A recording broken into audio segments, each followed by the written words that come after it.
마이클 잭슨 추모식에서 마돈나는 뒤늦은 후회를 밝힙니다. I decided I wanted to try and get to know him better. I asked him out to dinner. I said, "My treat, I'll drive, just you and me." He agreed and showed up to my house without any bodyguards. We drove to the restaurant in my car. It was dark out, but he was still wearing sunglasses. I said, "Michael, I feel like I'm talking to a limousine. Do you think you could take off those glasses so I can see your eyes?" He paused for a moment. Then he tossed the glasses out the window, looked at me with a wink and a smile and said, "Can you see me now? Is that better?" In that moment, I could see both his vulnerability and his charm. The rest of the dinner, I was hell-bent on getting him to eat French fries, drink wine, have dessert, and say bad words. Things he never seemed to allow himself to do. Later, we went back to my house to watch a movie, and we sat on the couch like two kids. And somewhere in the middle of the film, his hand snuck over and held mine.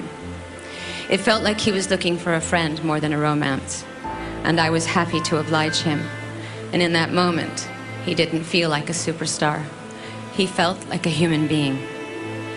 We went out a few more times together, and then for one reason or another, we fell out of touch. Then, the witch hunt began. And it seemed like one negative story after the other was coming out about Michael. I felt his pain. I know what it's like to walk down the street and feel like the whole world is turned against you. I know what it's like to feel helpless and unable to defend yourself because the roar of the lynch mob is so loud that you are convinced your voice can never be heard. When I first heard that Michael had died, I was in London, days away from the opening of my tour. Michael was going to perform in the same venue as me a week later.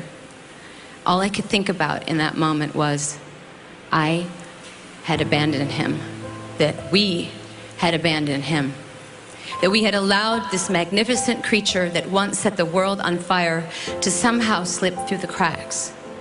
While he was trying to build a family and rebuild his career, we were all busy passing judgment. Most of us had turned our backs on him. I went on the internet to watch old clips of him dancing and singing on TV and on stage. And I thought, my God, he was so unique, so original, so rare. And there will never be anyone like him again.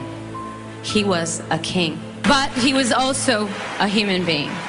And alas, we are all human beings.